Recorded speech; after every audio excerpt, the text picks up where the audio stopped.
The following feature presentation is part of the Skywalking Network. This is what you can look forward to on our classic Marvel episode 542 of Skywalking Through Neverland. On New Year's Eve, as soon as the clock struck midnight, we said, there's a new Star Wars movie coming out this year. You ain't seen Star Wars until you've seen these comic panels. Oh my goodness. So far, this has been what I think the most violent cover of the whole series.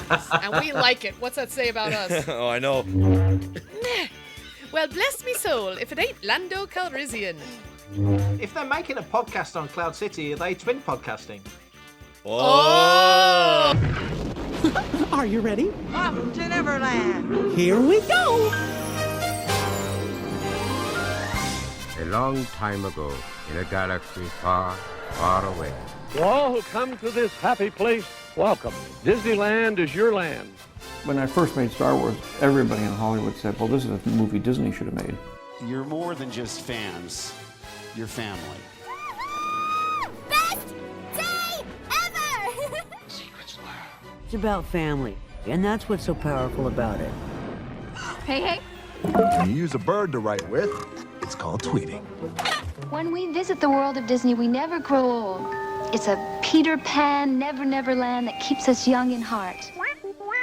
This is Jedi Master Obi-Wan Kenobi, and you are skywalking through Neverland. I have a good feeling about this. Hey, Skywalkers, and welcome to the first show of 2026. And what a show this is going to be. We're going to break down issue 57 of the classic Marvel Star Wars comics, where we're going back to Bespin, or as Billy D. Williams says, Bespin. And joining us will be Mark Newbold from Fantha Tracks. But for right now, we want to welcome you back to Skywalking Through Neverland. I am Richard Woloski. Now, everyone, please say hello to my sweetie wife, Sarah, and ask her to tilt her head to the left so she doesn't block Chewbacca. Uh-oh. Well, if I tilt my head to the left, this their, way. Their left, but... Okay, I don't block Chewbacca, but yes. Then I block the Ewok. I block Wicket. So which one do you want me to block? Do you want me to block this one? Or do you want me to block this one? Who talks first? Don't block a Wookiee or an Ewok. Okay, so I have to, freeze right here. Hold your head to the, spin it 45 degrees. Like this? Or the other, no. This I guess on the X. Yeah, just like that. Okay, just like that, okay? Now we can see the Ewok and the Wookiee. All right, come back. Come back. You can't see my face. Fine. Yeah, you can still see Chewie's head. Chewie is big. Yes. Yes. All right. Well, if you haven't already, Skywalkers, please subscribe to Skywalking Through Neverland on YouTube so you can see all these fun antics and the clips and additions that we put into the video version of the show. Ooh, what's happening? There's Chewie. Oh. I want to make sure everyone sees Chewie. Oh, okay. You tilted the camera. Okay, but also on our classic Marvel episodes, it's really important that you watch the video version because you can see the comic book as we go through it, which is really fun. Yeah, you ain't seen Star Wars until you've seen these comic panels. Oh my goodness, it's so great. Well, we are your enthusiastic podcast destination for the many decades of your Star Wars, Disney, Marvel, and pop culture fandom. So imagine a big, warm Wookiee hug from us. And then a little sprinkle of pixie dust for our very special family of Skywalkers. All right, now we are being sponsored by Small World Vacations, and they are a diamond-level Disney vacation planner travel agency and can help you book your trip to a Disney park around the world, a Disney cruise, or to the Universal theme parks. And best of all, this service is free of charge. So head over there to smallworldvacations.com for a no-obligation price quote and tell them Skywalking Through Neverland sent you and be a little silly about it. Oh, we're going to get into silly. Yeah. We're going to get into that. Yeah, that's the buzzword for the episode. Ooh. Silly. Well, Spirit Jersey now has their own Star Wars and Disney license. You can buy outside the parks. They even have Universal Monsters as a license as well. I was just seeing they have a new clearance of some of the Universal Monsters stuff as extra 30% off. I was like, ooh. Wait, did you say clearance I did. and classic horror movies? I did. Oh. There's a really cute, Yeah, I'll let you know. Those two words fit together like peanut butter and jelly. Clarence and Universal horror movies. I know, it's so excited. So head to spiritjersey.com and you can get free shipping with code SKYWalkNeverland, which is SKYWLKNVD. All right. Well, let's give a big congratulations to James Gildersleeve for being our first winner in our new TikTok trivia game. Now, James just won this. Ooh. It's a Harry Potter book. It's a magical yearbook. Ooh, he can fill in this things. And yes. And I wonder who he's gonna give it to. Oh. Now, this is a trivia game we just started yesterday, Sunday, and we're going to do this every Sunday with a new trivia category. Yesterday, we did pop culture in 2025, and this coming Sunday, the 11th, we are going to do Stranger Things. Yes. It's going to be so fun. Each week will be a different theme. So thank you for joining us. It went very well. We were super impressed at how we were able to navigate TikTok, which is not the usual social media that we use, but we wanted to expand. So Skywalkers, join us on TikTok. We are at Skywalking Pod. Now, I know James and Julie just started Stranger Things, so you have 6 more days to catch up to season 5? Yeah. Because James is gonna sweep every week. I guess we'll find out. Okay, but who is going to be James's chief competitor? Ooh. Come on, someone get a challenge, James. All right, now we are recording this from Long Beach, California, on January the 6th, 2026. Now let's start a countdown, shall we? Oh. To Mandalorian and Grogu. Oh, well, how many more days? From this day, there is 136 more days. Okay, so like a third of the year? Yeah. Sort of? Yeah, okay. All right. Another 4 months. Yeah. And speaking of Mandalorian and Grogu, we just had a meeting with liningup.net. And we are now part of the organizing committee, and we're going to be heading up the Starlight Children's Foundation part of the event. And we just had our first meeting about how long we're going to do this and what day to start and all the fun things that are coming up. It's going to be a big Star Wars party down in Hollywood. Oh, we are so excited. And then it culminates in the actual viewing of the film at the amazing TCL Chinese Theater, which is the best place, especially with sound, for any film. It's just great. Well, it's just so historic. Yeah, that too. You got to see it here. Hopefully, the Skywalkers will join us. Skywalker meetup. Yeah. And while you're at it, throw a couple of bucks toward the Starlight Children's Foundation. Yeah. All right. Well, Richard, what happened today in Star Wars history? Well, we have to wish a 49th happy birthday to Genevieve O'Reilly, who was born on this date, January the 6th, 1977. Yeah, Genevieve joined the Star Wars universe as Mon Mothma in the deleted scenes of Revenge of the Sith, but then she got to reprise her role as her animated self in Star Wars Rebels, and then, of course, came back for Rogue One and Andor, which she excels in, and Ahsoka.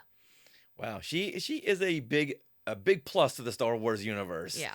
When I saw her in the Revenge of the Sith deleted scenes, I was very sad that we didn't see more of her, because I really liked the character in Return of the Jedi, because she was Mon Mothma. She was head of the rebellion, and then 3 minutes later, she was in the background. Right, and then we got to speak with Genevieve O'Reilly on some of these press conferences, and wow, press roundtables, and wow, she's just so well-spoken, and I just love listening to her just soft, lovely voice. Okay, do you know what? We have to make a thing in 2026? The Mon Mothma dance. Oh! Yes. Okay, you know what? Let's just throw it to the wall. Let everything go. Yeah, okay. This is the start of a whole new me. Just letting go. She's going to go up with a Viking funeral dance. I love it. All right, with that, let's break down issue 57 of the classic Marvel Star Wars comics. Sarah, do you want to hold this? No. Yeah. Don't you dare.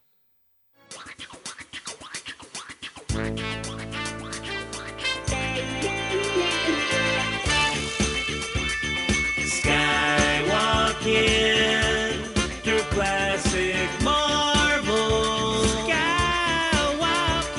Skywalking through classic Marvel. We are back with classic Marvel Star Wars comics, and this time we will break down issue 57, Hello Bespin, Goodbye, or as it says on the cover, Battle on Bespin. And joining us all the way over from the UK and Fantha Tracks is our good friend Mark Newbold. Hey, Mark! Hi guys, how you doing? We are doing great seeing you again. It's been a while since we've talked. Yeah, absolutely. And we're so happy you're back on Skywalking through Neverland. But first of all, how are things going with Fantha Tracks? Oh, Fantha Tracks. It's going really well. We're into our 9th year now, which is crazy because it still feels box fresh, but it's really not. We've been doing it for a long time now, which is crazy. But yeah, it's going great. Everyone's enjoying it. The site's ticking over. Socials are busy. So yeah, it's the most important thing is it's still fun. That's the main thing. And for those of the Skywalkers who don't know, I couldn't imagine why. Describe what Fantha Tracks is. Yeah, so we're a daily site, so we're a news site, but we do podcasts and we've got a video show that goes out on a Sunday, and we get out to a lot of events. So we do cover a lot of ground here in the UK and abroad when we get the chance. We haven't been to the States for a couple of years, but we're planning on doing that soon, certainly this year. And yeah, it's just a place to come, just to chew the fat and talk about Star Wars. And we're not overly opinionated, but we do have opinions. And we like to share as much news as we possibly can. And just enjoy it, really. That's the main thing. Are you the CNN of Star Wars news? Oh, blimey, I wouldn't. I'd love to think I was the CNN. I'm definitely not the TMZ, that's for sure. But nothing wrong with that. Well, no. That's an entertaining show. So what's the big Star Wars news of the day? Oh, wow. Well, I think really the big news at the moment is that we're only a few months away from Lando and Grogu. We've been talking about this on the pods and show, the website rather, for a while, that, you know, we haven't had a Star Wars movie year since 2019, or entered a Star Wars movie year until 2018 into 2019, and now we enter a Star Wars year. And we know we've got one next year with Starfighter. So I think that's the massively important and really, genuinely exciting thing, because it's great being on television. Once Ahsoka Season 2's out, we don't know whether there's any more live-action Star Wars television coming. There's nothing announced at the moment. We know we've got more Shadow Lord, which will hopefully run for a little while.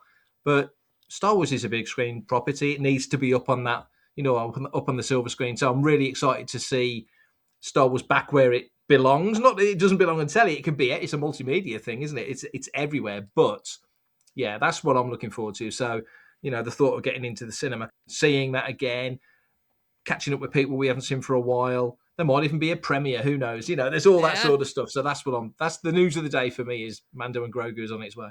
It's funny, on New Year's Eve, as soon as the clock struck midnight, we said, there's a new Star Wars movie coming out this year. Yeah. That was our first thought. And, hey, sweetie, Happy New Year. Yeah, right? Yeah. Oh, maybe we should kiss. Yeah. Oh, that's funny. So now let's talk about the Star Wars comics, which, as you know, we all love. Yeah. But what are your thoughts on this first wave of Star Wars comics that appeared from 1977 through 1986? To me, even though they're not canon, they're closer to my heart than the canon stuff, because we grew up with this. This comic we're going to talk about today, this issue, and others around it, that era. For me, Empire to Jedi is probably my favourite era of Star Wars, really. The excitement, the anticipation for what was coming, and still being a kid, but sort of old enough to know where to look for news and how to experience it. It was huge. There were so many things that it got me writing fanfic. It was something you talk about with friends at school. So that whole era was important, because outside of the novelizations, which are the film essentially in print, and the read-along adventures from Buena Vista and things like that, your Palatoy figures, or Kenner as you guys had, and and other things like that. The comic was all that you got. We had the weeklies, so we were kind of lucky in that every Wednesday we'd lay down our 10p or however much it was by this. There you go, look at that, how beautiful. And you just keep, and you've even got issue 6 in there, which is my very first comic I bought, top right there. So you could kind of move through the weekly stuff, and you'd have all the Marvel backup strips, which was always great fun as well. And every now and again in the weeklies they'd throw in some original UK Star Wars UK stories in there. Brian Moore did a couple. There was some really interesting stuff there. So it was just something that just kept you interested and invested every week. until the next film came or until the next novel came, which is again back in the OT era, there wasn't that many novels really outside of Splinters and the Han Solo books, and Lando books came just as Jedi came out, so there wasn't really that much. But it was, you grabbed hold of everything you could get hold of back then, as you both know. It was everything was scarce. Getting any sort of Star Wars news was scarce. So yeah, it was hugely important. And do you have every single one of these issues? Yeah, I'm lucky. Yeah, I did. I got the whole run of Star Wars. It went into Empire Weekly, then Empire Monthly, then Star Wars Monthly, then Jedi came out, so it was Jedi Weekly, and yeah, got the whole run. So yeah, I managed to finish that off a few years ago. Yeah, over here it was a little harder for us to get the Star Wars Weeklies. We go to the conventions and like, oh, this guy's got the Star Wars Weekly, grab it. And I got a small handful of them. So at some point, I'm looking to complete the whole collection because they're big, beautiful comics. They were only available in England? Only available in the UK. They've sort of spread out around the world. I've done a bit of trading with different people over the years and searching for issues that have been missing. But I think just the collage you put together there, it's just the covers. They're so different. Okay, the issue 1 is the same cover as the American issue 1, but there's other ones that are kind of unique to the UK weeklies. And a little bit later on, you get some photo covers. So some of the interviews, because the editor at the time, Des Skin, or editor later on, would sort of refer to it more as a magazine than a comic, because there were interviews in there, there were other things in there. But to me, it's a comic. It was Star Wars Weekly. And I was still a Marvel kid, so I was still getting Spider-Man and all the other stuff at the time. UK weekly ones. I moved to the American monthlies later on. But yeah, they're very... I'm looking at them now. They're bringing back nice memories. They were fantastic. Now, correct me if I'm wrong, where we had the monthly and these were the weekly, so they would split up our monthlies into 4 different issues. Yeah, so you got the whole story where we got it in one issue. Yeah, I think you guys would have like 22 pages of story in a comic, and we'd probably have 7 or 8. So it'd probably an issue would go over certainly a couple of 3 issues. They were very good in the UK, actually. They put a lot of backup strips in, so Tales of the Watcher and Rom was one. It wasn't just Star Wars. It wasn't just Star Wars. Other things. Yeah, there was loads of other stuff. So Guardians of the Galaxy, the original Guardians from the early 70s, and stuff like that would be in there. And then you'd get some weird little random quirky things. And then they would start redoing them. So when Jedi was out and we were sort of playing catch up with the American issues of Jedi, they'd start, reprinting the original Star Wars again, or, they'd go back to that Empire to Jedi era. So, they would really mix it up. So, yeah, there was always something in there. They kind of ran out of steam near the end. It was, there's only so many times you can reprint a story, but they give it a good old try. How you know what? If you had more Jackson, you could have had a whole sub-series right there. You're not wrong. The original Easter Bunny. Yeah. Now, for this issue here, it has 2 different titles, Battle on Bespin or Hello, Bespin, Goodbye. Well, do you have a particular fondness for this issue? Yeah, big time. Massively, yeah. I think this was the first... So I collected the weeklies up to a point, and then for whatever... And I can't even remember why. For whatever reason, I stopped collecting the weeklies. So I missed the Empire Weekly run, and then picked it up again when it became Empire Monthly, and sort of started reading it again, and then very quickly played catch up and filled the gaps back then. But this one is the first one I can put my finger on and remember grabbing that at the newsagent. And the reason is there's a character, which we'll get into in a minute, obviously, Treece, Commander Treece. I wrote a sequel story to this because I was a kid.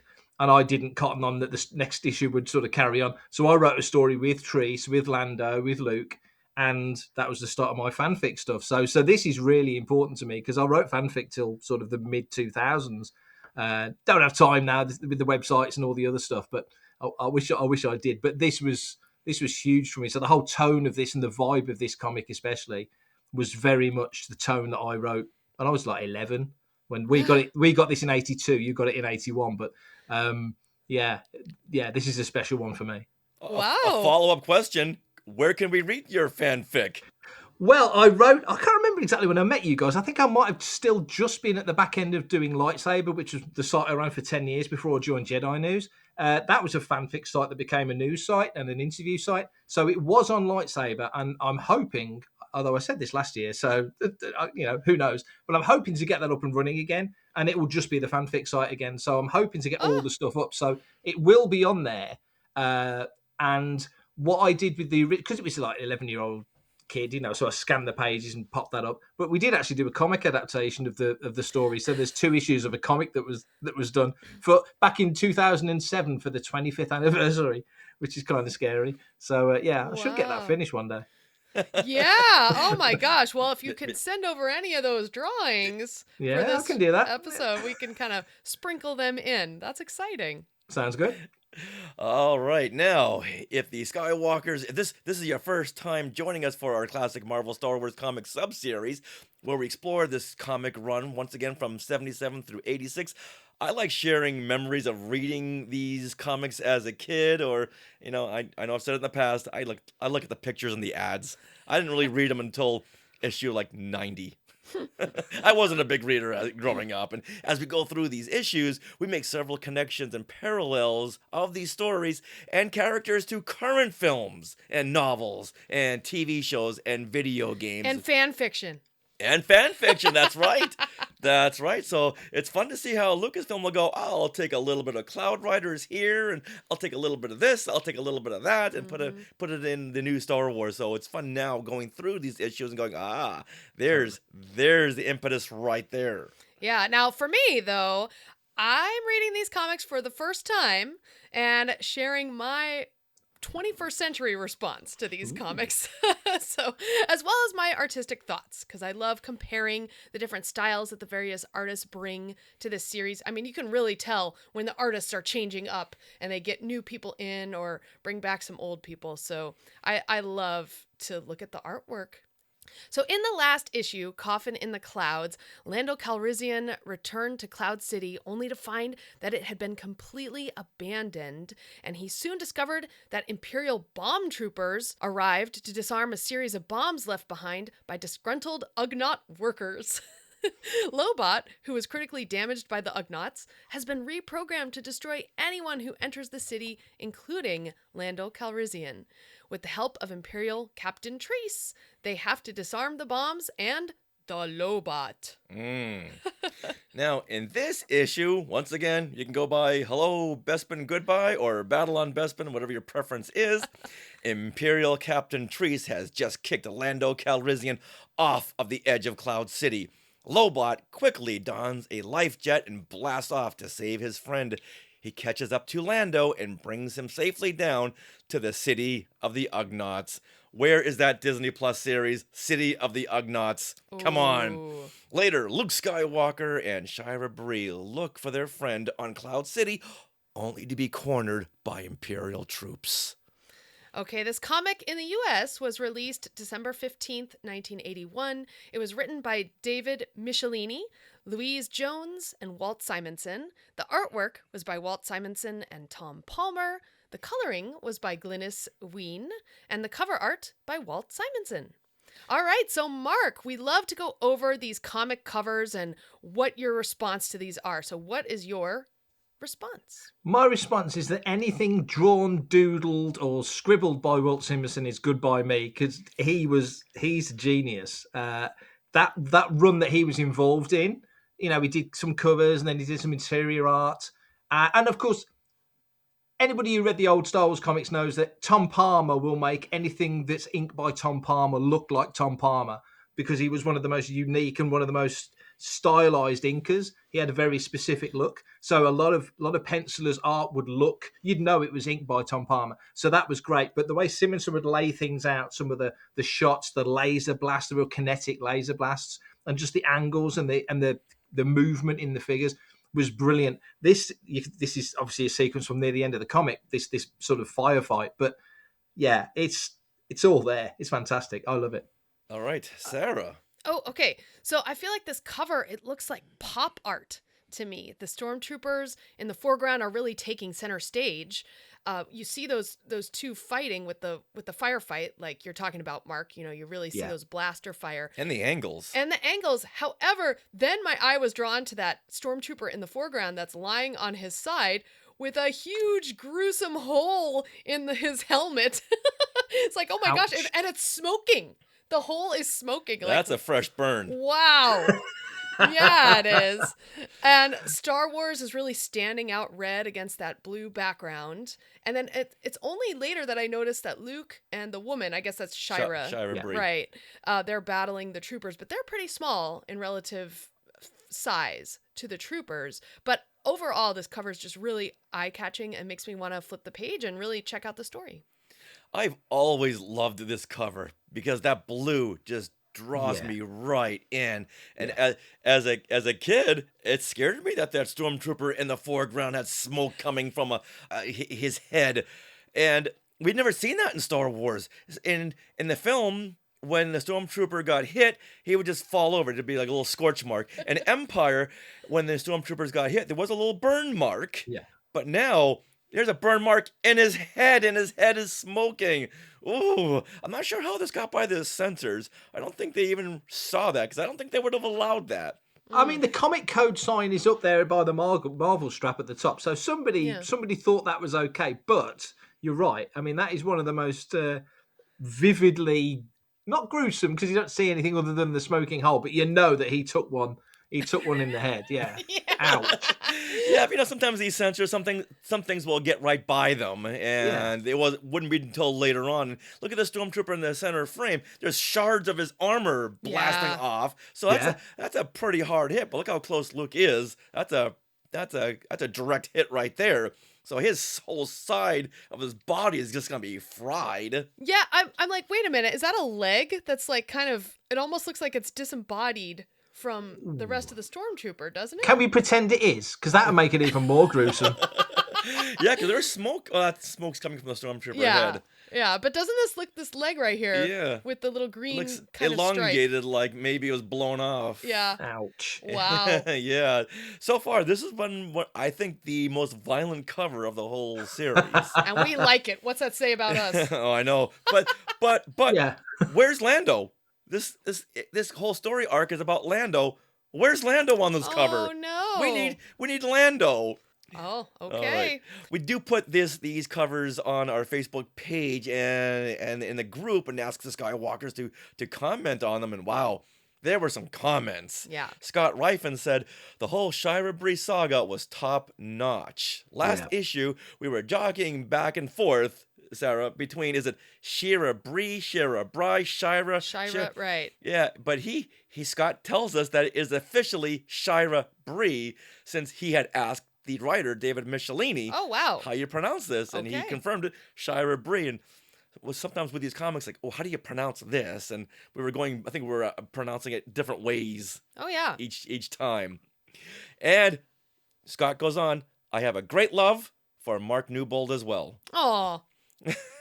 I love you, Scott. I'm glad the check cleared. Thank you.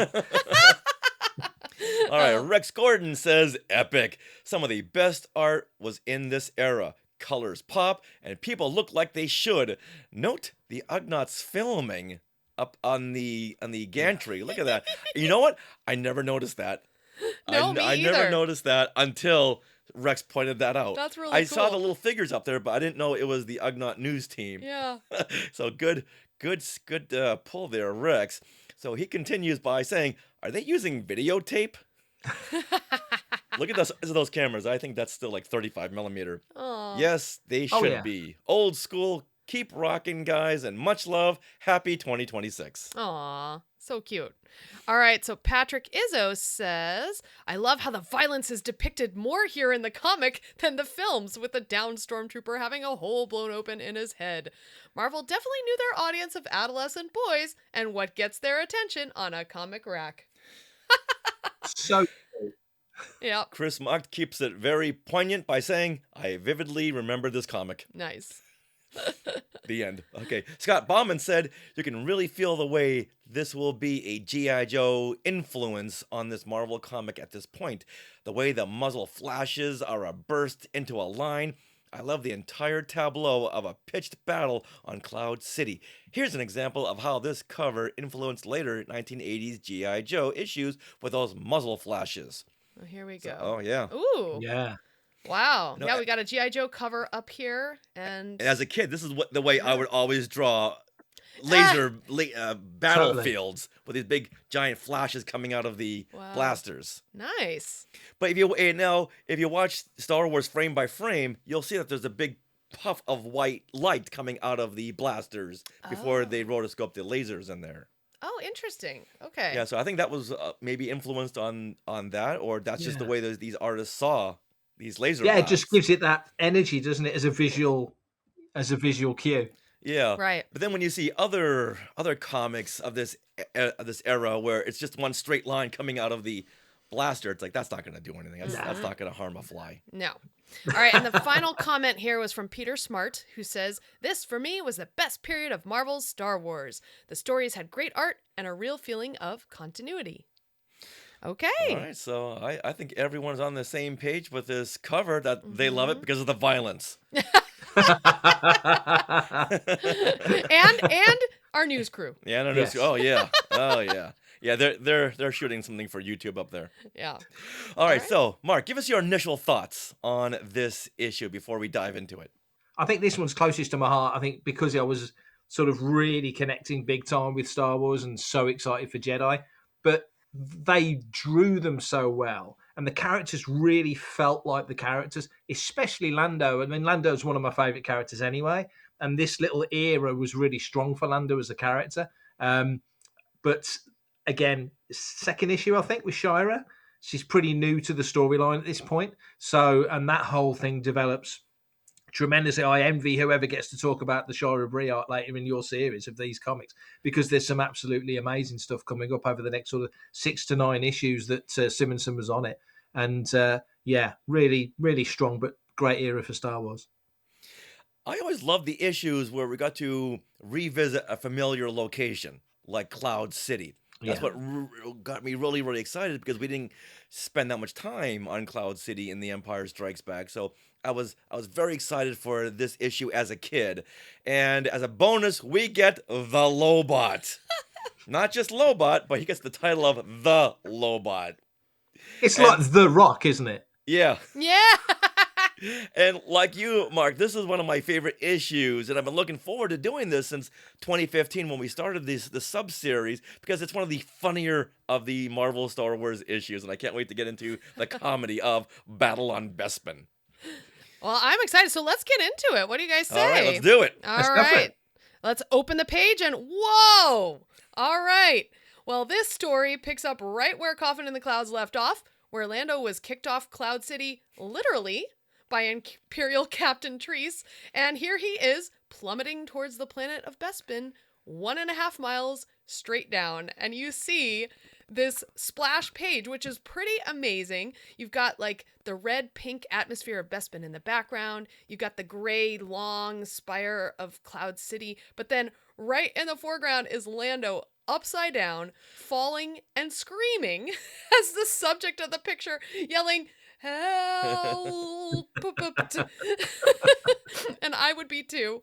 And then this title, it's different from the front cover. "Hello, Bespin, goodbye." And I feel like the Beatles should be serenading his way down.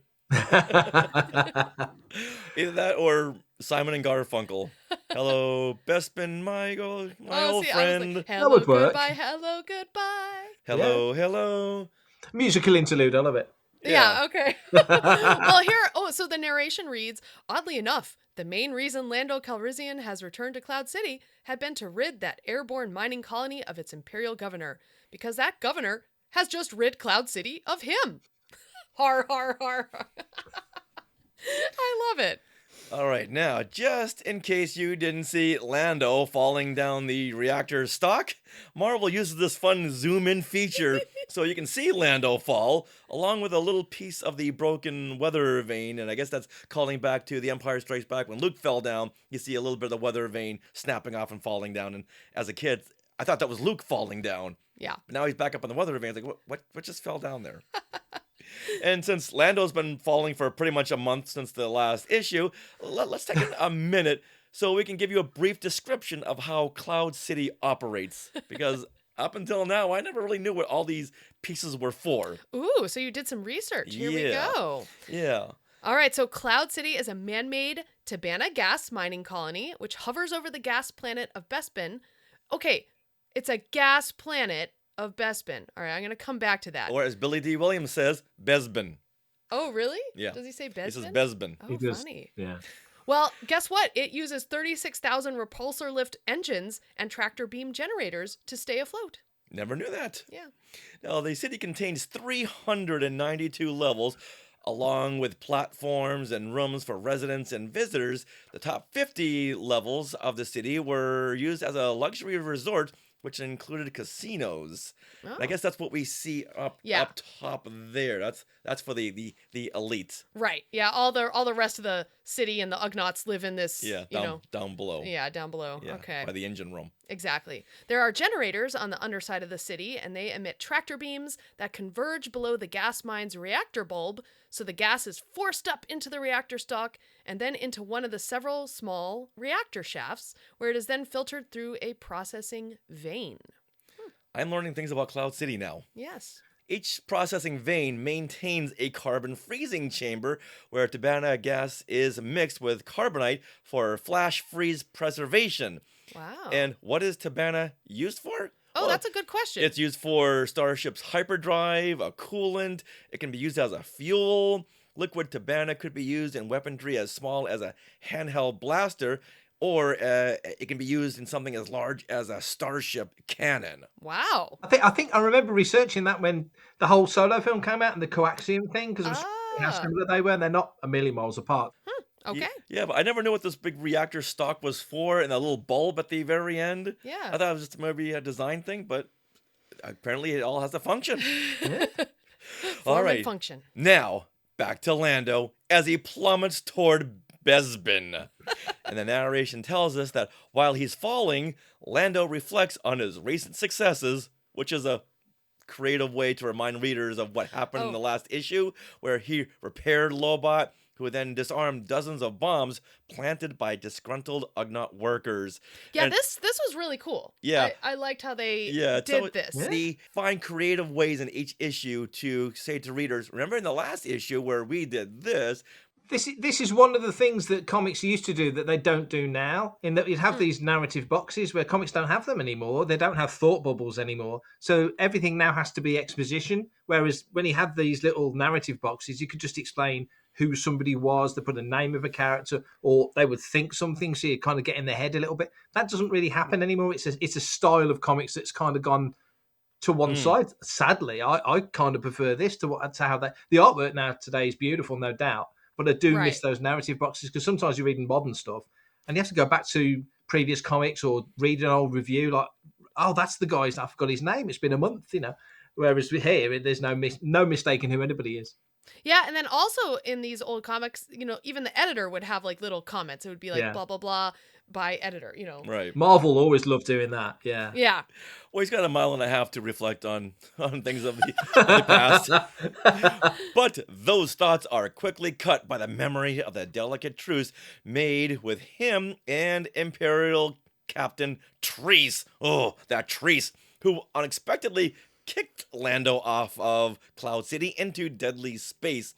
Now, it'd be really funny if the whole issue was just Lando remembering things as he kept falling and falling and falling. Well, that's what I thought he would do. This is a gas planet, right? I thought Bespin was a gas-based planet like Jupiter or Venus, which means he very well could be falling endlessly, and he would be crushed under the weight of the heavy atmosphere before he ever reached any sort of ground. Because that's how Jupiter is. It's like all gas until like there's like a planet core that's solid, but it's so far and so small compared to the rest of the gaseous Jupiter. That's what I always thought. Yeah. That would not be good for Lando. No, not whatsoever. No. Or for those 12-year-olds reading this. That's true. Or for the plot of Return of the Jedi. Yeah, we killed Lando in issue 57. Sorry, guys. Yeah, sorry. Well, all this fades as Lando realizes his only prayer for salvation is shrinking further and further and further away. That's some really cute comic depiction of that. Yeah. Like you get the panels get further the viewer Bespin. gets further and further away from Cloud City. Yeah. Now, Treece, I love that name, Treece. Treece watches Lando fall and comments to Lobot, or the Lobot, that it's a pity that Bespin is so far below, I doubt we'll even hear the splat. Wow.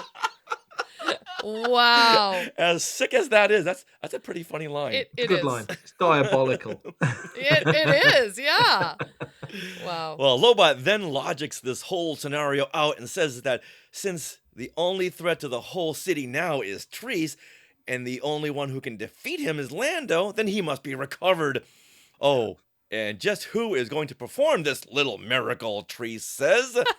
Well, guess what? Would it be the Lobot who says, I am? And he runs to a case mounted on the wall that says, in case of emergency, break glass. Which he does. That's not like something you'd find on Earth at all, is it? No, I thought that was hilarious. And he breaks the glass with a crash and pulls out a life jet. Now, how often did someone fall over the edge before an insurance company made them put life jets on all of these ledges? I'm amazed there's a rail there, though, because there's very rarely railings in Star Wars, is there? So Right. So they can tell the insurance company, well, we put up a railing. We thought that would be enough. Okay, this is the 57th time this month. Come on, guys. Yeah, no kidding. Also, if you're already falling, how is this life jet back on the Bespin going to help? They should be placed on the stalks and on the reactor bulbs. Exactly. Like, Oh, the way no. down. But I just think, oh my gosh, these convenient life jets are convenient. And the little break glass emergency station, we never see these in Empire Strikes Back anywhere. So Actually, they're all over Echo Base. Oh, they just really? really pan the camera really fast. If you freeze frame, you'll see them. All right, Lobot dives over the edge. The Lobot, being a cyborg, feels no fear. He feels merely a rush of sudden wind and the incomparable freedom of plunging, unfettered flight. Now, do you see Lobot as a cyborg? I don't see him as a cyborg. it's a funny way of describing him. I mean, there's elements of that in there, and obviously you never hear him speak in Empire. And I know the Charles Soule run kind of went into some of the reasons why, and that was kind of cool. But here, I like the fact that he's just talking. It's just the fact that in Empire, you just had nothing to say. So he didn't really talk. But yeah, cyborg in the classic sense, I don't think of him as that. He's augmented, I would say, rather than a cyborg. Right. Yeah, it's funny when John Hollis was hired to play Lobot in The Empire Strikes Back, he had all his dialogue, and being a classically trained actor, he's like, oh, this is perfect. But when he got on set, it's like, John, we got some bad news. Not as bad as George having to tell Alec Guinness that he's going to die in Star Wars. Yes. You're going to survive. However, you're not going to speak. Okay, and action. Yeah, he wasn't too happy with that. No, I bet not. No. All right, now. But here he's got a lot to say. He's got a lot to say, yes. Now, as Lobot speeds toward Lando, he says, "Sir, it'll be necessary for you to decrease your rate of descent in order for me to catch up to you." He says this as he's like 50 feet away from Lando. Yeah. And Lando hears it. Yeah. Now, this is the equivalent of the scenes in movies that really bother me when two characters are talking like this in a very loud nightclub, but yet they can hear each other. That always drives me crazy. Or at the end of a film when they're about 100 yards from each other and one goes, and the other one goes like that. It's like, you wouldn't even see that. You wouldn't even see it. Didn't they play that off in Spider-Man 3 with Andrew Garfield, where Electro was saying this big speech and Spider-Man saying, I can't hear a word you're saying. I can't hear you. Yeah. They've done that a lot. Now, I would give Marvel so much credit, and I would consider this the best Star Wars story ever written if Lando would just say, "What?" That would be awesome. No, but he continues the conversation here.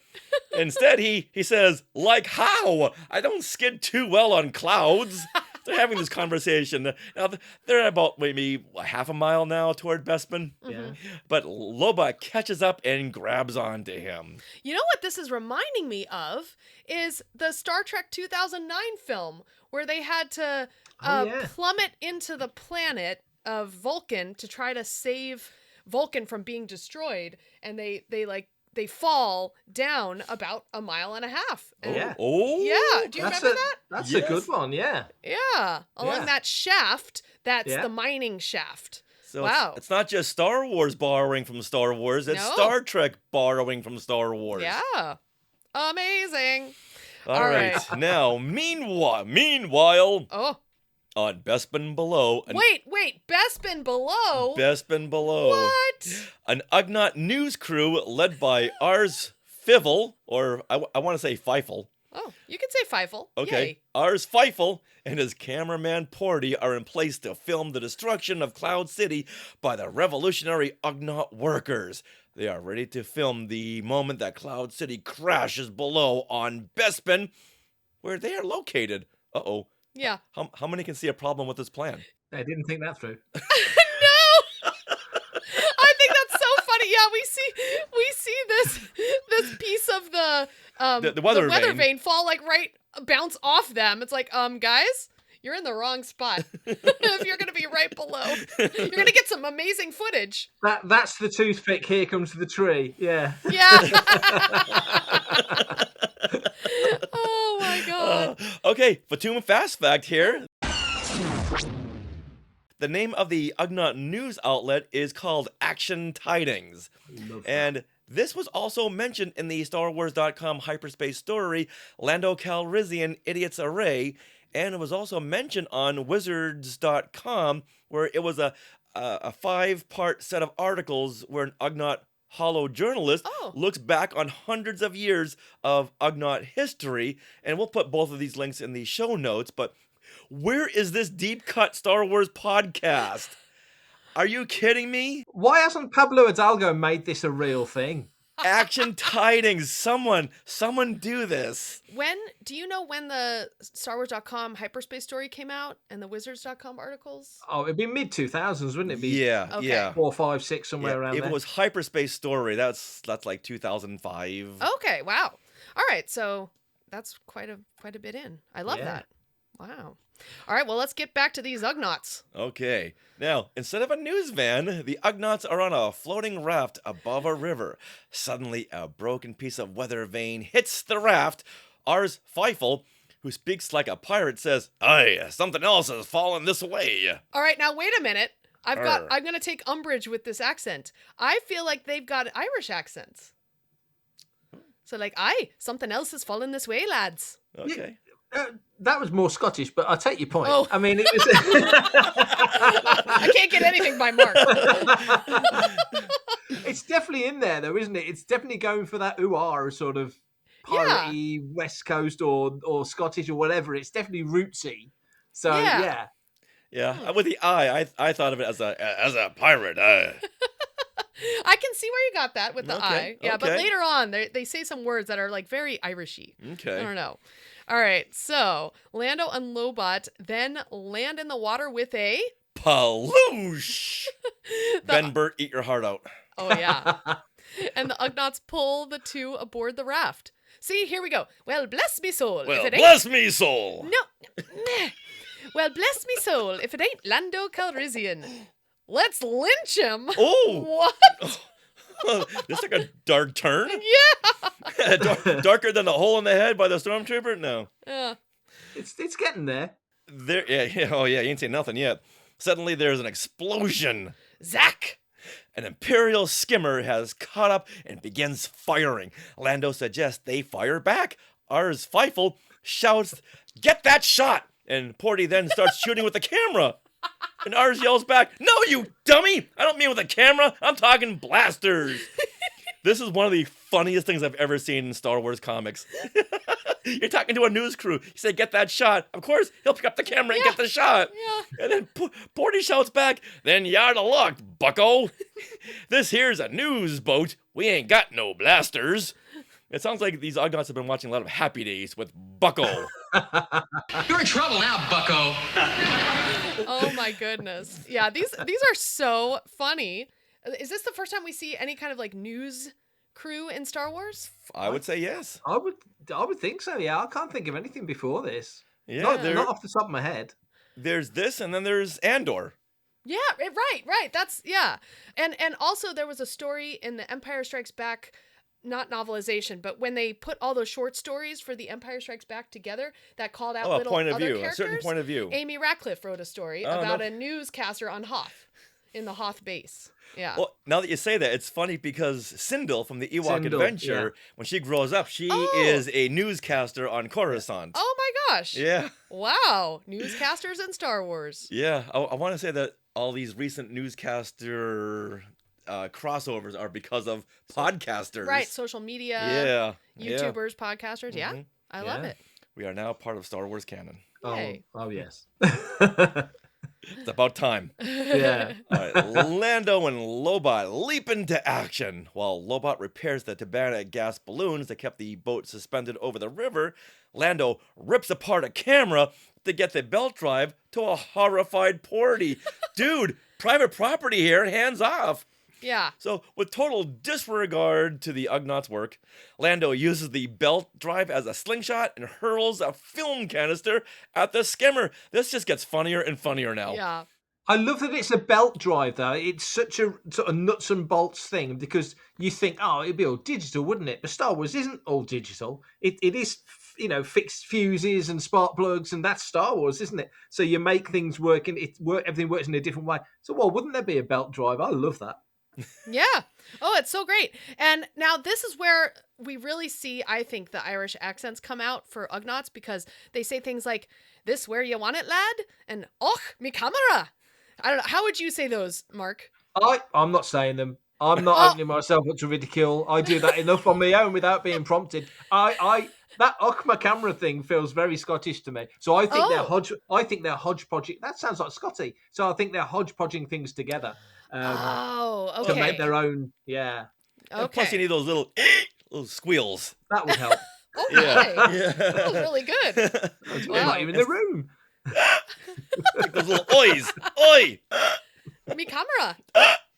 Okay, well, I've totally opened myself up to ridicule. That's all right. All right, but you know what? As a positive spin, this does bring down the skimmer. Yes. Lobot fixes the Tabana gas balloon, and Lando shouts, "Let's get out of here," before the other skimmer realizes our secret weapon was a film can. That was a horrible Lando, but that is a pretty funny line. It is. They do have celluloid in Star Wars. Now we know. Yeah. Yeah, they have belt drives and celluloid. Apparently, Lando knows how that camera works because that belt drive is hidden in the camera body, so he knew exactly where that was. Mm-hmm. I mean, you do see him in Solo filming himself with his little camera. Yeah, the Lando Chronicles. Oh, that's the Calrissian Chronicles. That's it. If anybody knows how a camera works, you imagine it's Lando, isn't it? Yeah. Maybe this was the impetus for doing his Calrissian Chronicles. Yeah. Oh my goodness. Wow. The social media in Star Wars is just amazing. I know. This is so fun. All right, since Lando did save them, the Ugnaughts do him and Lobot a solid by saying they'll bring them back to the city where their leader can condemn them to death.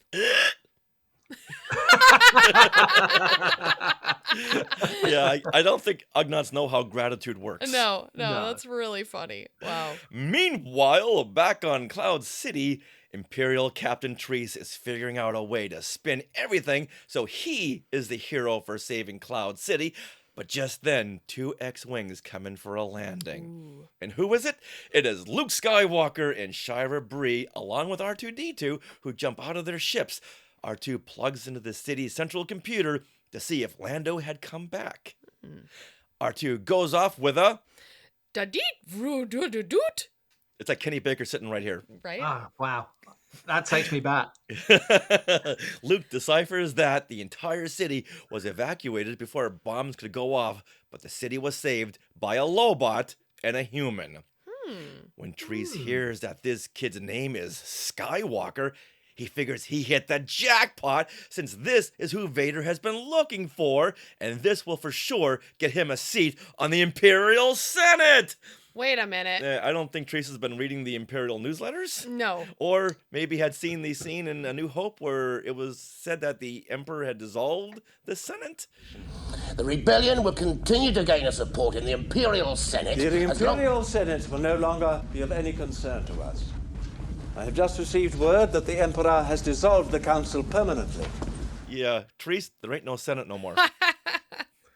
He should be reading our website. It was definitely on Fantha Tracks at some point that they dissolved the Imperial Senate. Terrible.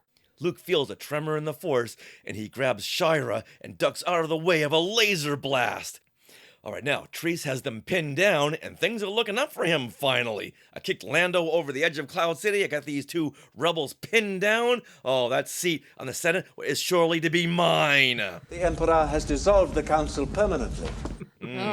So what's gonna happen? Will this be the end of Luke Skywalker and Shira Brie? Will Treece get a seat on the Imperial Senate, which no longer exists? The Emperor has dissolved the council permanently. We'll find out after this Hostess Marvel commercial break. We'll return after these messages. Now, this crossover ad is titled Captain America and the Deciding Factor. Whoosh, look at that. Amazing. All right, so Mark, it's only fitting that you play the role of Captain America. I did turn it down. I thought that Evans kid deserved a shot. Yeah, he's been asking and asking and asking. It's like, Chris, we're sorry. We have Mark Newbold here. So maybe go back to your doomsday little film. I mean, he's got the right accent, right? Yes, he does. Yes, he does. Now, Sarah, if you could do Nick Fury. Oh, boy. I'm just going to swap everything around here. And Alien number 2. Excellent. All right, and I'll do the narration and Alien number 1. Okay, I was going to say, who gets Alien number 1? All right. All right, so shall we do this? Here we go. Captain America is battling green, multi-armed space aliens. I don't know what these alien invaders are thinking, but I don't think I like it. Nick Fury races to join the fight. These aliens are definitely stronger, more powerful, not to mention better armed than Cap. Captain America battles valiantly with every vestige of his waning strength. Fury watches from afar as Cap gets taken down by the 4 invaders. Cap's in trouble. Bad. Just piling on won't help. I need a plan. Fury throws out several packs of Hostess fruit pies. Within seconds, the aliens have stopped beating up Captain America and chilling with their snacks. A masterly stroke, Fury, diverting their attention to the good taste of Hostess fruit pies, 2 kinds too, apple and cherry. I knew they'd go for the light, tender crust and the real fruit filling. We must return to our world to report the Terrans have a unique power called Hostess Fruit Pies. Its taste is eminently more enjoyable than fighting the red, white, and blue creature. You get a big delight of every bite of Hostess Fruit Pies. The end. Whoa. That's going on my resume. Yes. That is totally on there. It really should.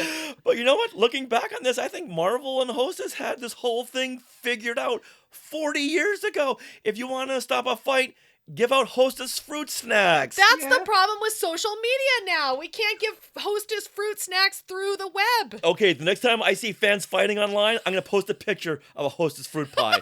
Cupcakes or a Twinkie. It's either going to work the way it does here, or it'll be so confusing that people will stop arguing, and maybe this will be the united front that we need. We need to post Hostess fruit pies. I love it. We need Hostess fruit pie GIFs is what we need. So it'll look like all warm and yummy or something. When it's all getting fractious and you just put up a little apple and cherry like that. Yeah. Exactly. Yeah. See what happens. The answer was there back in 1981, and we just refused to see it. That's on us. That's on us. My goodness. All right. I still want the 10-speed racer from the front of the comic, so I'm not past that yet. Yeah, it's never been revealed in any of the research I've done as to who won those bikes. I think maybe Stan Lee's son. I was going to say Jim Shooter rode one, I'm sure. there goes Tom Palmer down the hallways on a 10-speed bike. But didn't Joe from Idaho win that? No, he didn't win that. It was me. Yeah. It was Joe Rubinstein. He's the guy that won it. Yeah. Just don't look on who this person is, because they do exist. Trust me on this. Yeah. All right, now back to the show.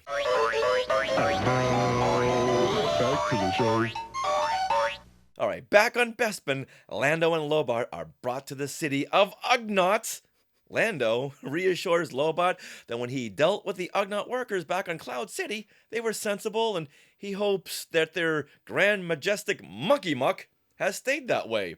Well, Lando was approached by an Ugnaught who overheard them and advises, when addressing our leader, you might try using king instead of monkey muck. I think your next of kin would appreciate it. Wow, you think that Lando would be smart enough to not say things like that in earshot? Yeah. Apparently, these Ugnaughts have very good hearing. Yeah. Even though he's standing like 3 feet away. Yeah, really. Come on, Lando. All right. Lando and Lobot are brought before the king in the Hall of Oz. Okay, this top left panel with the little O that they're walking through, so it's a door that's round. It reminds me a lot of Wicked for Good and Glinda's Palace, where all her doors are round.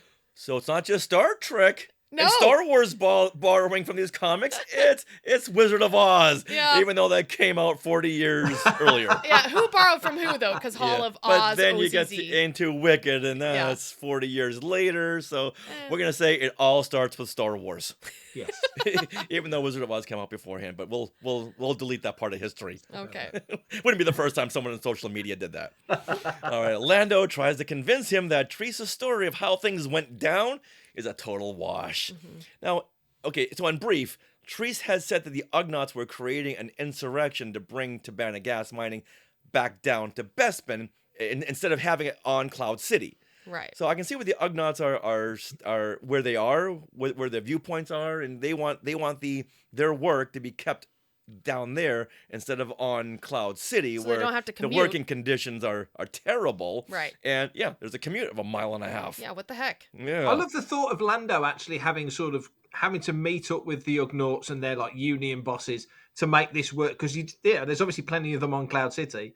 So as part of his administration duties and the Baron administrator, dealing with these kind of, but even though this isn't canon, I just love the thought that he would have to meet with the king of the Ugnaughts, or meet with, and also they refer to, Luke says, a Lobot, which makes you think that that's a type of, that, look at me, I look like Lobot, that it's a type of, what you do to people to put that on is, you would call that person a Lobot. So I like that as well, which is kind of cool, because we just call him Lobot, but that's probably like a phrase for, the whole thing.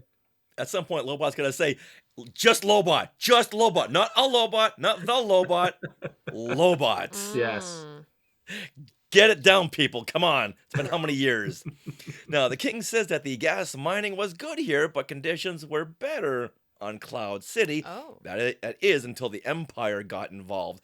And apparently, Treece was doubling the Ugnaughts' workload and then skimming from the top. And Ugnaughts were working until they dropped.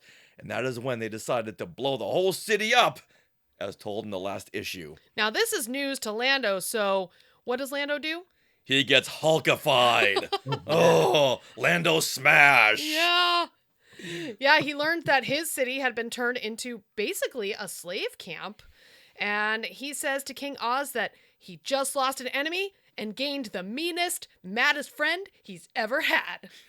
And I love this panel here, where Lando is in that Hulk pose. You've got the what would that this round be called? window. Yeah, the round window right behind him. But it really doubles as the explosion of energy. Right. Yeah, Yeah. it's great. It's great artwork. Like, this could be lifted out and become its own piece of art on your wall. I think most of these panels could be lifted up and used as artwork. They're just so beautiful.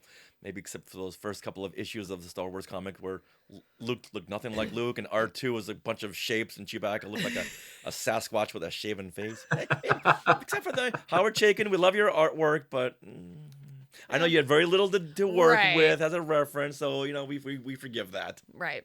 I'm sure right now Howard Chaykin's going, oh, thank goodness. Oh, he forgives me, thank goodness.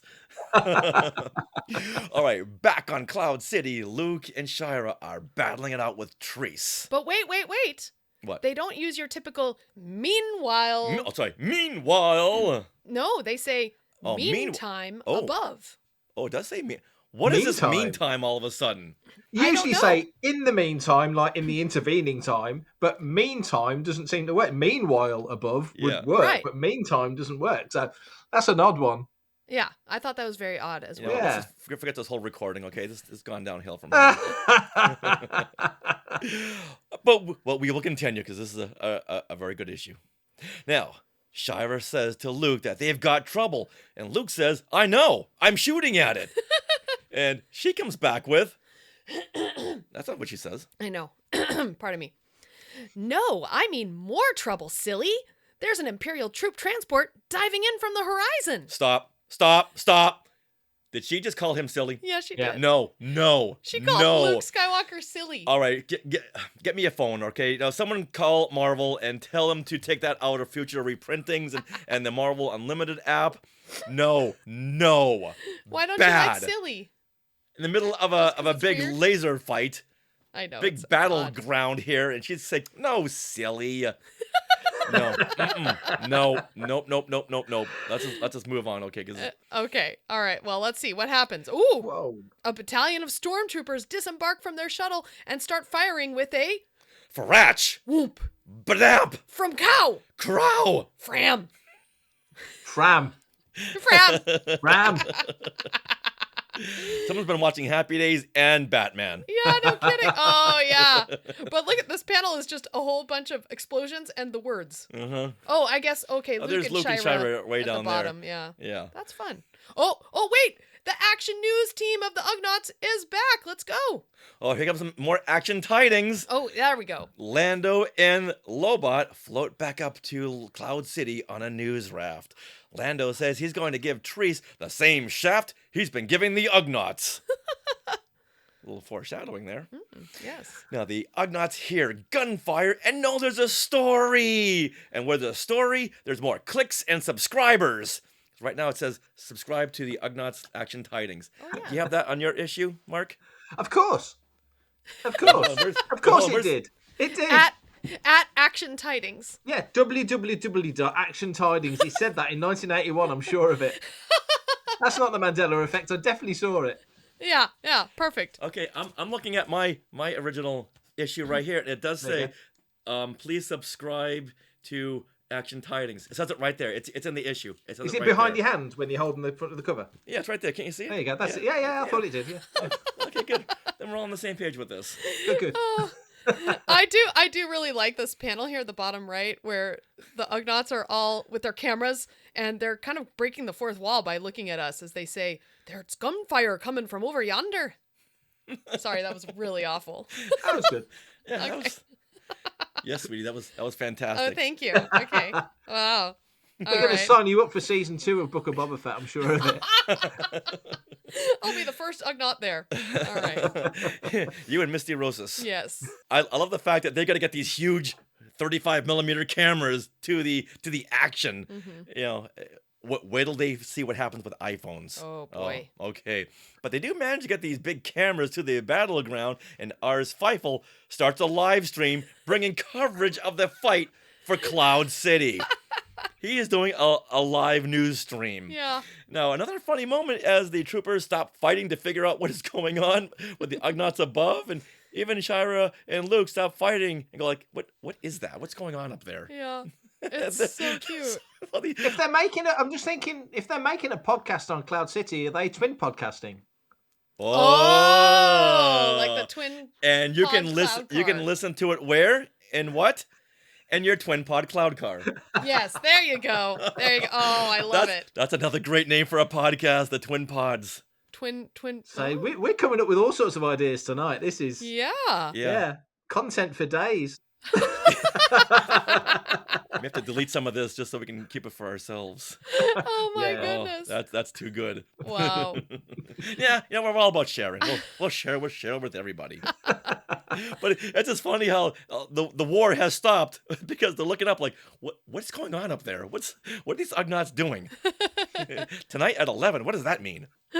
All right, Ars notices that there's a break in the fighting, and they're the cause of it. Lando yells down to Treece that if he doesn't get his troops out, then he'll have Lobot rearm the bombs. Uh-oh.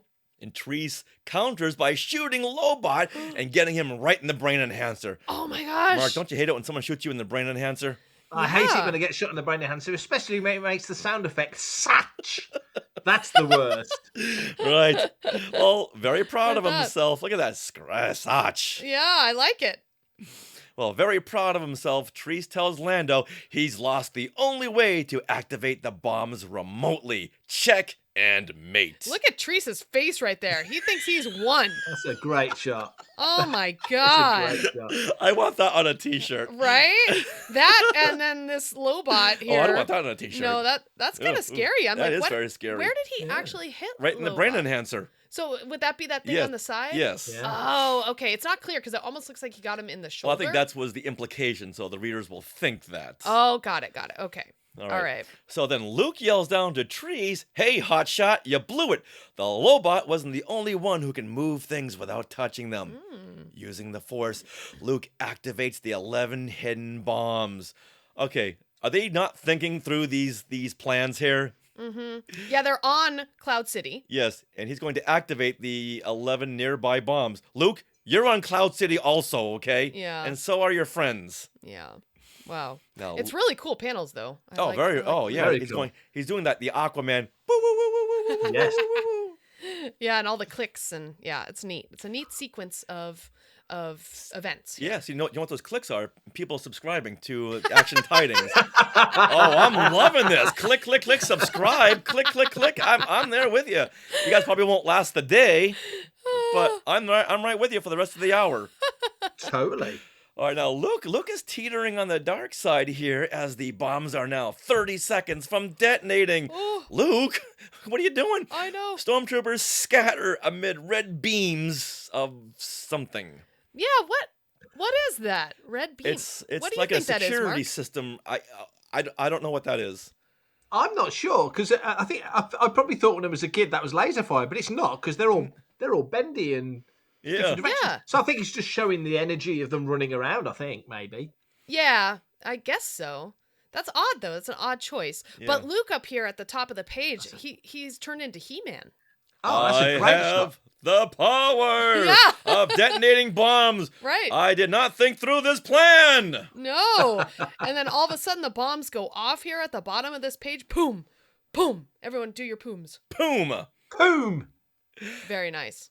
And with a bang and a whimper, Cloud City sinks. Ooh. Oh no. Oh no, no, no. As the city drops, the Action Tidings news team sees potential in capturing the story of the fall of Cloud City. Aye, there could be an award in this. Try it again. Okay. Aye, there could be an award in this.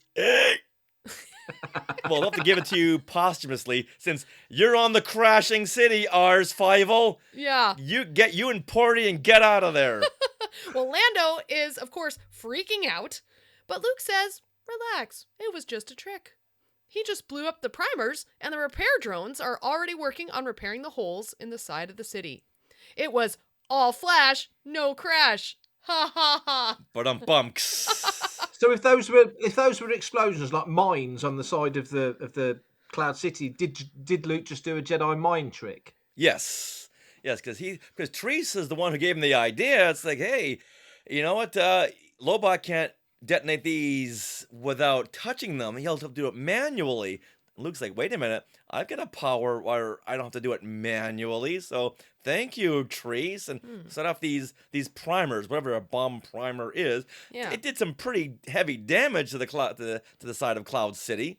That's what I wanted to know. What does primer, blow the primers mean? Do you know what that means, Mark? I don't. I guess it's the thing that initially makes the bombs go off, but I'm not much of a weapons expert, to be honest. I wish I did. I wish I was. I'd probably understand Star Wars better. Well, once again, I'm sure they wrote that and thought, you know what? In 44 years, no one's going to be questioning this. Yeah, exactly. Not on one of these Calrissian Chronicle things. or will Action Tidings be covering these primers? And it's just one of those buzzwords? Yeah. No. All right. Shira says to Lando, you want to hit him? Always the gentleman. Lando says, ladies first. I think Shira should have said, who hits first, me or you? Ooh, clever. That would have been funny. All right. Boy. It is now a new day on Cloud City. It has been fully restored, its citizens have returned, and a celebration is underway. Now, wait a minute. What happened to Captain Treece here? It sounds like they left. No, they left the crashing city. He ran after the stormtroopers as they were escaping. Okay. Yeah, they escaped. Now, what's funny is, so the Cloud City never fell, and you feel like the Imperials would have had a rear view mirror. They could have looked back and see that the city wasn't falling. Hey, that was a trick. Yeah, but I guess they didn't. No, they just said, let's just get out of here. You know, we know when we've been beat, and we've been beat. Yeah. Okay, all right. You just wanted to make sure of that. Yeah. Okay. All right. I was too invested in these primers. Okay. All right. Luke says the only thing that bothers him is that Treece got away.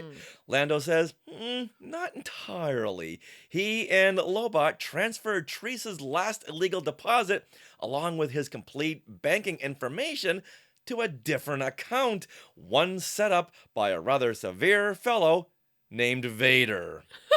Darth Vader has a bank account. Yes! What? The things we're learning in this issue. Yeah. No, I love the narration here, which says, understanding grows, smiles follow, and with a last wave of farewell, the journey homeward begins. And this line is coupled with Lando's over-the-shoulder look to camera with a grin that just really sells the ending. That is Tom Selleck in Magnum. That looks Yes! like Tom Selleck in Magnum. It is. Yeah, and right now he's looking at those Action Tidings news cameras. Lando knows where the cameras are set up he all does. the time. He knows his good side too. Yeah, and he knows how to play to the camera to get those Twi'leks. Yeah. Ooh. And with a last wave of farewell, 2 X-Wings and the Millennium Falcon begin their journey home. Aww. The end. Until the next issue, Sundown. Or as they will call it, Battle on Bespin. Really? No. Oh, okay. Just because they call it different names all the time. Exactly, yeah. Wow. Whew. Okay. All right, so Mark, after going through this issue, what are your afterthoughts? Oh, wow. Well, that needs to be an audiobook.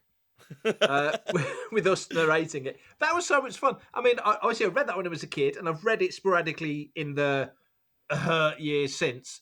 But I probably read it more the month that comic came out in the UK, my version. More in that month, read it, went to the back, read it again, read to the back, read it again, than I did in all the years since. So it was really nice to revisit it. Just only good memories. And like you say, there's so many cool little moments in there. Yeah, and you said you wrote a story now, a fanfic. Yeah, about Treece. Can you kind of give us a layout of that? Bear in mind it was 11. Yes. So basically, Han Solo's obviously off, and he's been frozen in carbonite, so Han's not in the story. So Luke and Leia are looking for Han. They get Lando to help them, so they're in the Falcon with Chewie, and they go to another planet called Adasando, where Lando's friend is there, and that's a character called Yan, who's the first sort of fictional character I ever came up with. And the Empire find them, so there's a big battle on the planet. The planet was called the city was called E-Caps, which is space backwards. And then they escape, and then they find out there's this mega Star Destroyer, which is like the Executor, but like way chunkier and bigger. And then they team up with the rebels to take down this Revenger, which is this sort of mega Star Destroyer thing, and they destroy it. And there's a whole big mission at the end with like all the pilots getting onto the station to destroy it. Ooh. And there was a rebel commander who I called Oz, after the King of the Ugnaughts. So I took 2 names from that comic. So Treece was the bad Imperial and Oz was the good rebel. So and then I just kept writing my own stuff after the back of that. I did a trilogy. So so it's called Quest for Freedom. That was the name of that first story. So that's not bad for an 11-year-old. No, that's fun. And it's called The Revenger. The Revenger was the Star Destroyer. Yeah. Wow. I'll send you some pictures. Fun. So it's all designed and stuff. Yeah. Yeah, I would love to see that. Wow. Amazing. Yeah. Now, for me, after going through this, I just can't stop saying that this is one of the funniest issues of the classic Marvel Star Wars comics. And I would say this is one of my favorites so far. I just want to see the confrontation between Darth Vader and Treece. Forget trade disputes. I want to see banking issues. Yes. And alas, aside from your fanfic, this is the last time we ever see Captain Hugo Treece in any of the Star Wars stories. So you can pretty much guess what happened after Vader went to Wells Fargo Bank and said, "No, what is this? What's good? Hey, let me see your manager. Nothing here makes sense." Wow. I want to see that story. Why didn't the Phantom Menace go with that? Yeah, I agree. Wow. Well, of course, now this is my first time I've read this comic, and yes, I feel like the addition of the Ugnaught camera crew, hell-bent on getting great news footage, was very fun. It lent an extra dimension to Star Wars, and I also liked seeing their society. We got a nice shot of their Ugnaught city on the planet, even though it's a gas planet of Bespin. I'll let that slide. there. And then the air balloons were very cute and their Ugnaught village. And then the only thing I didn't like was Luke and Shira really didn't have much to do. So, I like those characters, but I'm hearing that Shira will have a much bigger story. So I'll look forward to that. I will say this. Everyone talks about Mara Jade coming back. I want Shira Brie to come back. That's how much I like Shira. So yeah. Wow, I'm excited to go through these next issues then. Yeah, which is why I made a point by pointing out the fact that Lando wasn't on the cover, but Luke and Shira were. Right. They were it in like sense. 8 panels? Yeah, hardly anything. I mean, Luke had that big moment where he used the Force, but beyond that, yeah. So this is mostly the Aqua Force. The I like that. Aquaman. Yeah, but this was, like you said, mostly Lando and Lobot's issue. So I thought it was lots of action, fun, and there was never a dull moment in this one. Like, I just kept flipping pages. Sometimes I get a little bored on some of these issues when they pad along, but this one really moved. Okay, now let's go through some of our favorites and non-favorites of this issue. Okay. So, Mark, if you were to pick out a favorite panel, what would that be? I would say page 14, panel 1. So it's the shot of Luke shooting the blaster, Shira looking over his shoulder. The meantime panel. That just there's a visual feel to that. The look of the blaster bolt. You can just feel that they're sort of hunkering down and things are coming to them. So even though there's visually more interesting stuff, like you say, the Ugnaught city was really interesting. Oh. I love the shot also. There's a shot of the balloon ships going up and you can see the stalk of Cloud City. You can just imagine that if you're on the ground of Bespin, not that there is a ground of Bespin, but that if you would look up and just see this beautiful city in the clouds above the planet, which of course wasn't how it worked, but that was a great visual. But yeah, page 14, panel 1 for me. Okay, Sarah. All right, I really appreciated the Lando Hulk panel on page 13. Lando smash. Yeah, where he's in that Hulk pose and with real concern and anger on his face. Like the way the artist drew his face is it's great. But then can I add one more? Okay. I like the panel sequence from page 18 of the close-up of Luke's eyes as he uses the Force, and then to the right below that is 4 panels of the bomb's arming, and then there's 4 panels of the stormtroopers reacting to the little clicks of the subscribers. So I thought that was a really neat sequence, and it just really carried the story, and you can really see that happening in your head. It really got you going, and it gave you sound effects. Yes, it does. Like click, click, click, click. No, his eyes. The boop, boop. Oh, the woo, woo, woo, woo, woo, Thank woo, you. woo, woo, woo. Yes. There you right go. now, there's animals everywhere. There's sea animals going. What is that? If there was dolphins on Bespin, they would have all been alert. Yeah, it's like, what, Luke? What do you want? You keep calling us. What do you want? Yeah. And right now, the stormtroopers are saying, so this is how you get subscribers. Yep. By you blow up a city. Okay, if it bleeds, it leads. Oh. Mm-hmm. All right, Richard, what about you? I'm going to go to page 16 of the Ugnaught Action Tidings news team, and they're just hauling little Ugnaught butt to get that story. Look at that. That is I want that as a poster. I want that as a bed sheets, as everything. I want the action figures of these Action Tidings, these news crew. Yeah. That's a HasLab waiting to happen, isn't it? Yeah! They're so colorful too, right? Yeah. They're so cute. Oh my goodness. All right. So many ideas are coming from this episode. I know. Hasbro, I would, you know what? I didn't get in with the Cantina or the Republic gunship or the sail barge, but I would definitely invest in this. The Cloud City Ugnaughts. Mm-hmm. All right. Let's move on to our favorite line of dialogue or narration. Mark, do you have one of those? I do. It's when Lando's coming off the ship and he says he refers to the Ugnaught King as the Grand Majestic Mucky Muck, and the other Ugnaught says, "I think your next of kin would appreciate it," as in not talking to the king like that. I thought that was a brilliant line. So that's my favourite. Just the way he's looking up at him and gives him a telling. Oh, that's cute.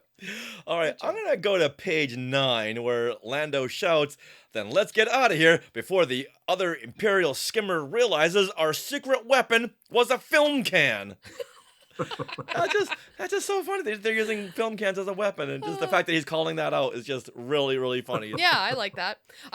My favorite line comes from Lando as well, when again, that back to that Hulk shot, that really hit me, where Lando says, "You've just lost yourself an enemy and gained the meanest, maddest friend you've ever had." Like, that's just a fun line. You can hear Billy D saying it as well. Yes. Yeah, and like his chutzpah in that. Yeah, I love it. So yeah, and he's against slaving in his Cloud City. So it's great. It's a line that reverses itself. Yes. Yeah. You've gained the meanest, maddest friend you've ever had. I love the change in direction there. Yeah. All right, now let's go with the most non-Star Wars moment of this issue. Mark? It would, apart from the break glass here in case of emergency, which is brilliant. I will go for the very, very sort of 1970s looking film cameras that they're running around with, to the point of like the belt drive on the camera and the whole thing, the film cans and everything. So the cameras that the Action Tidings people are using. Okay. Non-Star Wars. Yeah, you would think someone would say, let's futurize these cameras. Yeah. Mm-mm. All right, Richard, what about you? I'm going to go when Shira sees the Imperials coming down on Cloud City, and she says to Luke, "No, I mean more trouble, silly. There's an Imperial troop transport diving in from the horizon." I even hate calling that back. There's a lot of silly stuff in Star Wars in these issues, but having someone just call that out, silly. It's just so un-Star Wars. I'm sorry. Shira, I hope you turn to the dark side for that. Oh, wow. Spoilers. Oh, man. All right, I guess I see where this is going. All right, Sarah. Okay, so mine comes from page 21, which is almost the final page. Luke says, "There was never any real danger. All flash, no crash. Everybody happy?"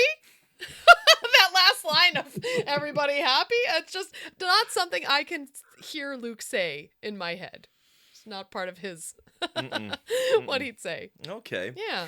All right, now before we wrap up, we got to go to the Star Wars column. Okay. And this is the column where in every issue they devote a page to the readers. Readers can write in and give comments to the artwork or to the story. Or this is the social media of the month. Yes. For Star Wars. Very much. Yeah. Did you ever write in, Mark? I did. I had a letter printed in issue 11 of Star Wars, Return of the Jedi Weekly in 1983, August 31st. Not that I remember every detail of it, but yeah, I did. And I still remember my friend Andrew, who was like one of my big Star Wars friends when I was a kid, told me he'd got the weekly before me, he'd read it before me, and I had a subscription, but he had to pick it up from the newsagents. So he told me, and I told my mum, and I grabbed the 25p off my mum and went belting down the road to the newsagents, picked it up, and then pretty much skipped all the way back. So I was thrilled to bits. But the weird thing is, that fan fiction character I mentioned to you earlier, Yan Lamona, I wrote the letter as Yan in response to something that happened in the comic with Danny and Cheeto and all those characters. So I'd written it as if Yan and Lando were buddies, which they were in my fan fiction. That's in the letter in Return of the Jedi Weekly. So, yeah. Oh, so surely you got a scan of this, so you got to send that over as well. I will. Yeah. Okay. Yeah. Now, you mentioned your friend Andrew. This isn't the same Andrew Lobot from I'll Be in New York, is it? It's not, sadly, no. It was Andrew Green from Burntwood, who I've not seen for about 40 years. I hope he's doing well. I'm sure he's listening. Okay, because Andrew Lobot writes in to highly compliment issue 51, Resurrection of Evil. All right, and he says it's the greatest Star Wars story never filmed. And he goes on to say, "I'll be very upset if G. Lucas ruins your continuity by setting the beginning of Revenge of the Jedi after the end of The Empire Strikes Back." Oh. Signed, Andrew Lobot, 3858 Gaines Basin Road, Albion, New York, zip code 14411. Remember in the days where you could print someone's address in a publication where anyone could see? Yeah. My address was in Return of the Jedi Weekly, because I used to live in Burntwood, which is where I live now. We moved away for 20 odd years and then came back, and I had letters come to me because my character's name is Jan, Jan. Jan is in the Dutch way you would say Jan, for example. Yes. People thought it was Jan, like Janet or Janice or Jacqueline or whatever. And so I had loads of letters come to me written by fanboys and fangirls thinking I was a girl, and 11-year-old me was not happy about it. In fact, I was quite offended, and I never kept the letters, and I've regretted it ever since. I wish I'd kept all the letters because I was like, I'm not a girl, and threw them in the bin, and I wish I'd kept them. Wow! How interesting! Wow! Wow! Yeah, you know what? And I never thought to do that as a 12-year-old reading these. Like, hey, there's more Star Wars fans out there, and there's their addresses. I'll be a pen pal. Yeah, totally. Yeah, that would have been brilliant if I'd have been forward thinking enough to go. But actually, my name's Mark, and Jan is my story character, or whatever. But I didn't. I was so hyper. Weirdly offended that they thought I was a girl. Why wouldn't they think I was a girl? It says Jan, but 11-year-old me couldn't see, or 12-year-old me couldn't see that. So anyway, hey ho. Wow. If only we'd had social media back then. No kidding. Wow. Oh, my goodness. Well, Marvel responded with, "We're glad to hear you enjoy Star Wars so much." Now, they may or may not have continued with, but it was because of this letter that G. Lucas scrambled to rewrite Revenge of the Jedi, since it was supposed to pick up directly after The Empire Strikes Back. It was an expensive change, but Lucas did not want to disappoint Andrew Lawbacher from Albion, New York. Now, Marvel may or may not have written that. Don't bother fact-checking that, because it's all the truth. That's what Lucas had done. He'd gone back to rewrite Revenge of the Jedi because he didn't want to disappoint Andrew. Come on. He was a fan. I'm sure that fact is in one of your books, guys. It must be.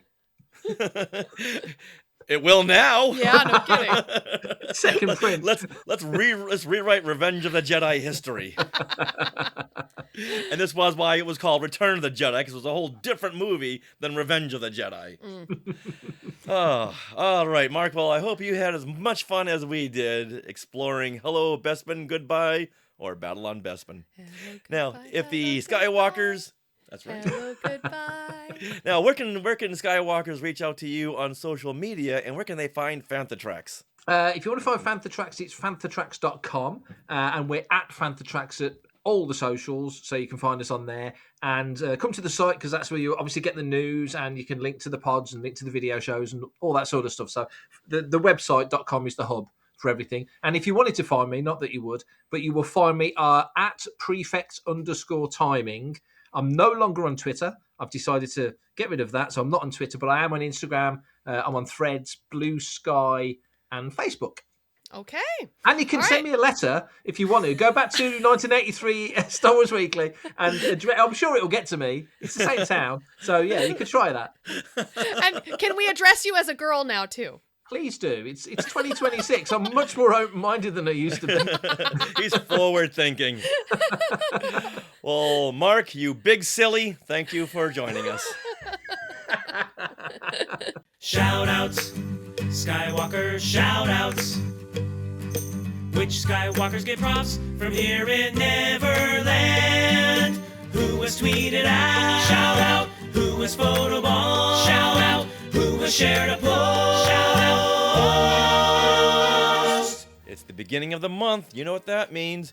We shout out you, the Skywalking Force. We love you. So a special, huge shout out to Anthony Kakias, Benjamin Avachuco, Blessed Cheesemaker, Bryn McKinnon, Carrie and Cloyd Hatch, hey, Chickafent, Christopher Marino, Courtney Turkel, Dale Erdman, Dave Kerwin, Don Glover, Glenn Stein, Robert Avila, Jeff Caffrey, Jeremy and Heather Hunt, Joey Pittman, John Liang, John Zoncanaro, Julie Caruana, Julie and James the Gildersleeveses, Justin Smith, Cato Toby Ryder, Kelly Turkel, Kristen Carr, Laura Bryce, Leanne Nelson, Lisa Berry, Meredith Duckworth, Michael Corbett, Michael Knipp, Mike Ward, Nancy Steinman, Patty Hammond, Patty Nazarian, Peter and Norma Heitman, Reynold Gobey, Sasha Barrios, Scott Carmichael, Scott Hume, Taryn Bench, Derek Beebe, Wesley Meecombs, William Megalio, and Win Patterson. Hey, everyone. Thank you to one and to all. As you know, it takes a village to put on a podcast, to put on a Skywalking network, and we owe it all to you. Yes, thank you so much. Also, as the Skywalking Force, you did get a special something from us in your Christmas card from Skywalking Network. We love you. And now we have a shout out also to one of our Skywalking Force members, Derek Beebe. Now, if you guys are looking for some reading material, Derek has a new book out. Now, he's already an author of a 6-volume fantasy series called Dynasty, but he's now publishing a new sci-fi series called Terminus. And Terminus is a cinematic sci-fi adventure that reads like a television series in book form. So it follows an ensemble cast, and it explores a galaxy on the edge of collapse filled with political tension, alien threats, and hidden conspiracies. Powerful leaders and a rising new generation are pulled into conflicts far bigger than themselves. This sounds very familiar in a good way. Sounds like we might be interested in this. It's fast-paced, accessible, and laced with a healthy sense of humor, and each chapter feels like an episode that is building towards something larger. So you can find Terminus 1, The Great Alliance by Derek Beebe on Amazon.com, and the link will be in our show notes. So thank you, Derek, for reaching out to us, and we're happy to share anything else that you Skywalkers of the Skywalking Force are doing. This is your platform too. Well, that wraps up episode 542 of Skywalking Through Neverland. We want to thank Mark Newbold for coming on and sharing his thoughts on issue 57 of the classic Marvel Star Wars comics. And if you haven't already, please visit fanthatracks.com for the latest Star Wars news and updates. Now be sure to subscribe to Skywalking Through Neverland on YouTube and follow us on socials, especially TikTok, at Skywalking Pod. And join us every Monday at 6 p.m. for Things We Want to Share. This is our weekly live stream where we share stories, trivia, and things you want to share as well. Now you can get autographed copies of Today in Star Wars History, Parts 1 and 2, and Skywalking Through My Fandom at skywalkingthroughneverland.com/book. Now, do you want to support the show and get your name shouted out every week? You can join the Skywalking Force on Patreon for that privilege. And you can also receive bonus episodes early, and also no ads. And we are just, still 6 members away from 50 strong. So we just need a few more. Our starting level is only $3 a month. So you might want to head over there and check it out, skywalkingforce.com. And another big thanks to our sponsor, Small World Vacations, for their continued support. Thinking of a trip to a Disney park or a Universal theme park? Well, their planning service is free. So check them out at smallworldvacations.com and tell them Skywalking Through Neverland sent you. And remember, Spirit Jersey is also one of our sponsors, and you can get free shipping at spiritjersey.com with code SKYWalkNeverland. SKYWLKNVD, and that code is in our show notes. All right, now we are part of the Skywalking Network. Skynet. Home to more great shows like Talking Apes, Star Warsologies, and the YouTube shows Collectopolis and Today in Star Wars History. Now stick around for bloopers and other little fun bits that didn't make it into the show. And always remember to be silly and Neverland on Alderaan. Forp. Remember that? Hurl the burl. So now all I need is your clappy claps. That was very nice. Thank you. Hey, look at those names to the left. They are part of the Skywalking Force, our Patreon. Become a producer yourself and check out all the Disney Plus themed bonus content available depending on the level you subscribe. Become a member of the elite Skywalking Force at skywalkingforce.com.